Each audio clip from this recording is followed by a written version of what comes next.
Isang 37 years old na lalaki na kabilang sa watchlist ang arestado matapos ang isinagawang bypass operation ng Pasay City Police Station.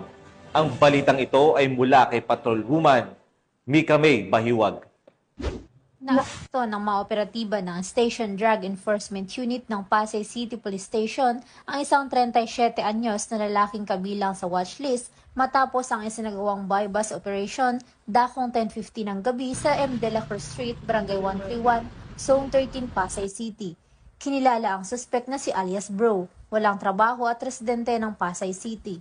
Nakumpiska kay alias Bro ng Pasay Police ang 4 na sachet ng hinihinalang shabu na may kabuang timbang na 2.8 gramo. Kabilang din sa ebidensyang na-recover ang isang 500 peso bill na ginamit bilang bypass money. Dinala ang suspect sa SDEU para sa kaukulang dokumentasyon habang ang nakumpiskang droga ay susumite sa SPD Forensic Unit para sa pagsusuri.